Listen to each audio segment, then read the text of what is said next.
Hey guys, is this the greatest sports car ever? Well, if you've been watching YouTube videos, the answer is most likely yes, because Top Gear swooned over this car, so did the Straight Pipes, and if you listen to the two Jasons, this is not only the greatest 911, at least road going, ever built, it is, dare I say it, the greatest sports car ever. So what is this? Well, this is the brand new Porsche 911, and let me show you the badge. You know what it is, the ST. Okay, ST, and what it is basically a celebration of Porsche 911s for 60 years, from 1963 to 2023. Now, if you've been following Porsche 911s, you know that when the GT3 first came out, everybody said that that was the greatest 911 ever, and then of course, when the GT3 RS came out, that was the greatest 911, especially the touring, but this now replaces that in the pantheon of 911s as being so special that, like I said, it's the greatest car ever. So what makes it so special? Well, first and foremost, it is very expensive. If you could actually get one of these, and chances are you can't, because Porsche is only building, can you guess? I'll show you. They're only building 1,963 of them, and this is 0000 of 1,963. It's a pre-production that Porsche loaned me to review and to test drive.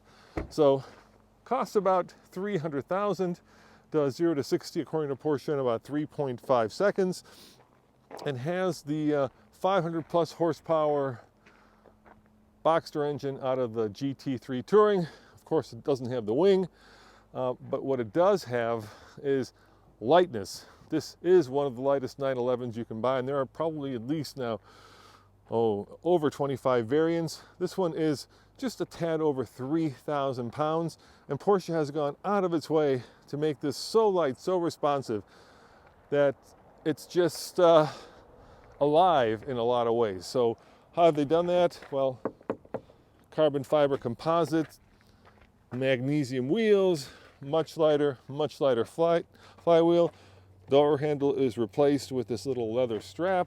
Of course, you get the carbon fiber sport seats, a little roll bar back here, and otherwise, it's pretty much standard 911, except for the fact that unlike most 911s, it has the 6-speed manual out of the current GT3, which according to Porsche does a better job of actually putting power to the ground. And I gotta tell you, I can't disagree with that. I never understood that 7-speed manual. 7 seems to be gear solely for Autobahn use.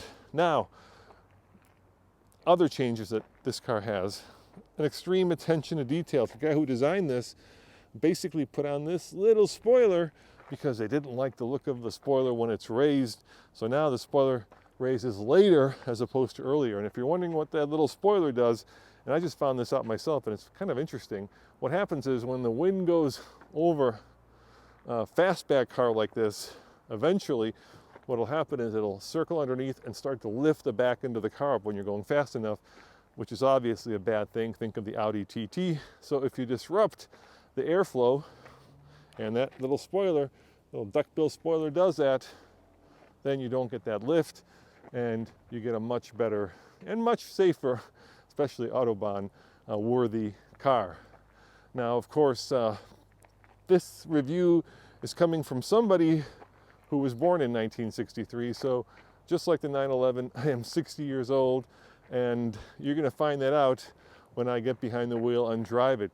Because when you make a car very lightweight, you take out sound deadening, you take out, well, a lot of the things that make a car like this much more streetable. You also make it much more raw and much more unforgiving.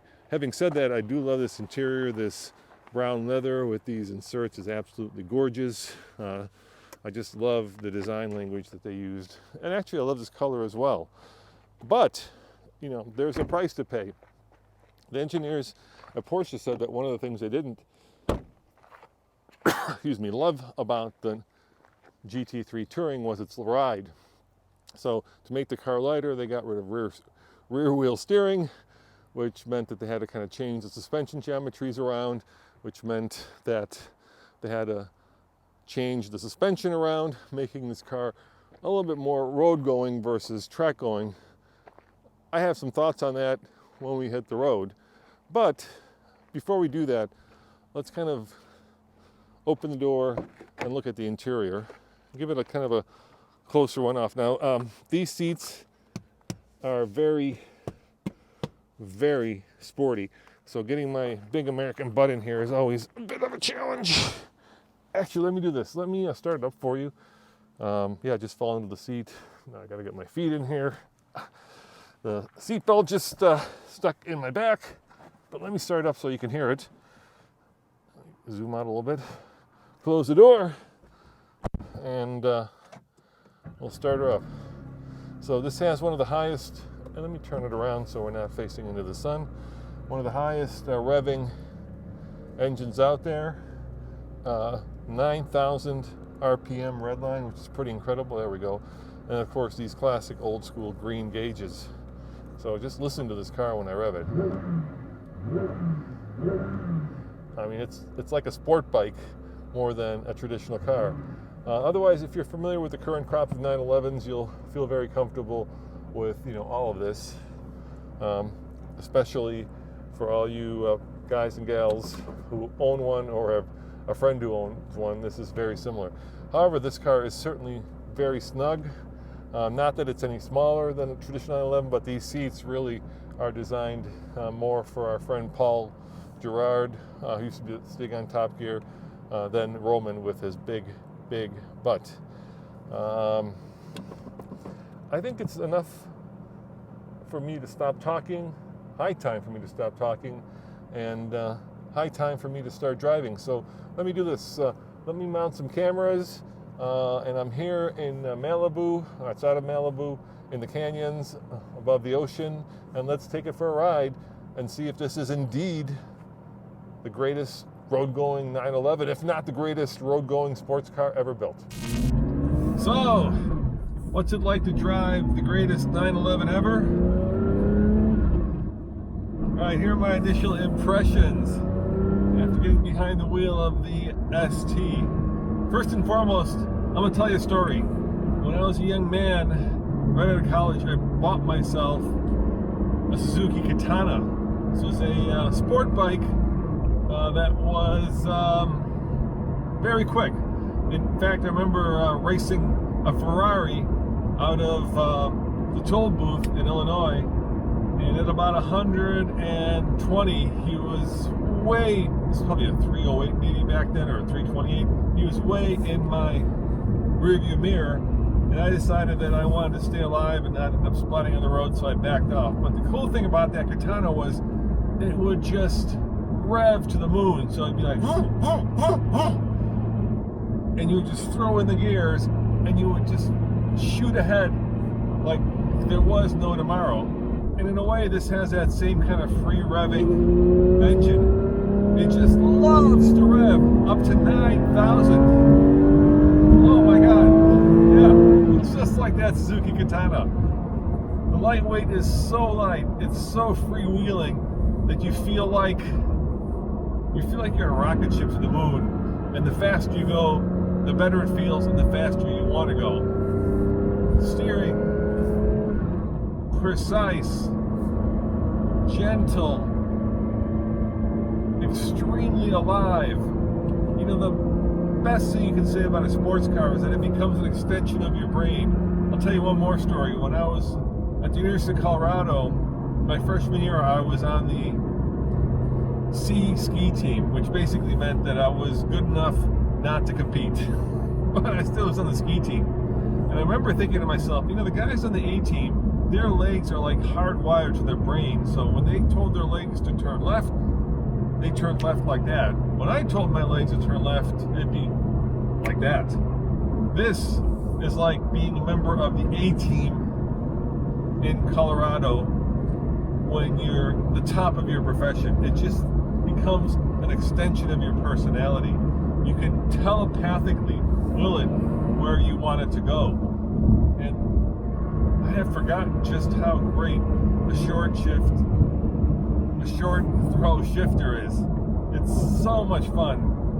It's precise, it's accurate, it's a short throw, and you just kind of gently move your hand back and forth to get it into gear.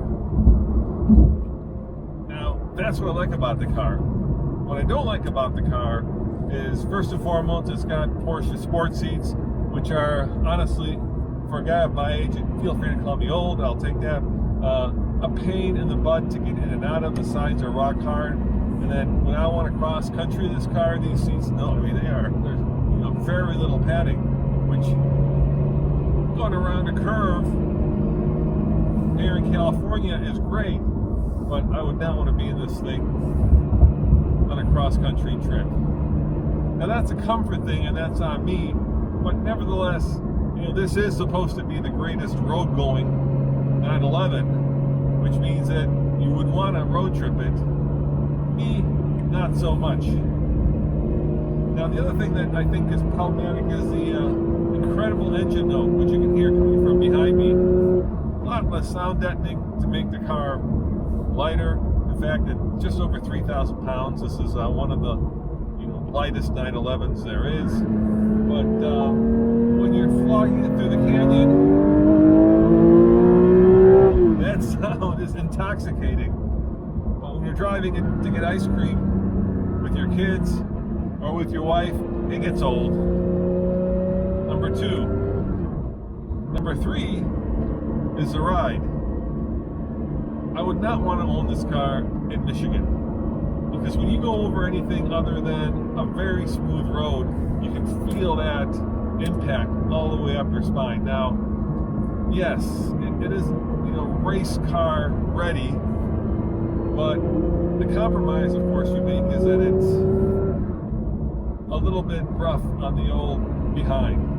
And once again, maybe an old man thing. I think when I was 21, the firmer the vehicle ride, the better, because it meant that it was sporty.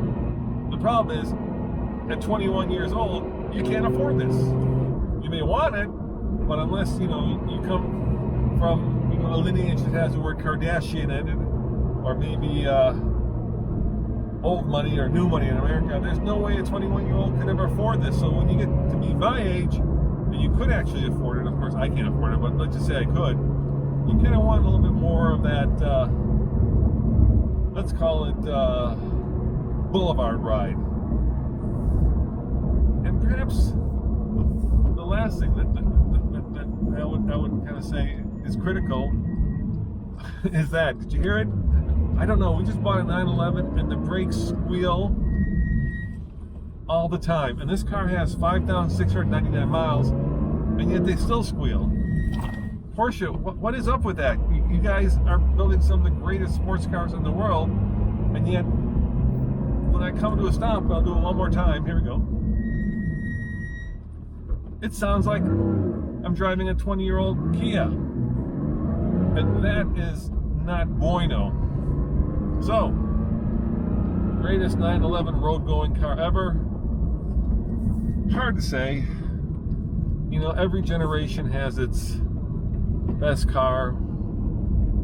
And looking back on all of the generations of 911s that have been out there, every new GT product is usually the best one. And this is kind of a great case for FOMO, right? The fear of missing out, because it wasn't that long ago that the GT3 was the one that everybody wanted. Let me tell you one more story. I had a friend who had an order on one in Colorado, and the dealer called him up and said, I've got some bad news for you. If you want that GT3, you have to pay $25,000 over sticker. And my friend was like, that's outrageous. Let me talk to the manager. And the manager gets on the phone and says, oh, sorry. We meant $50,000 over sticker.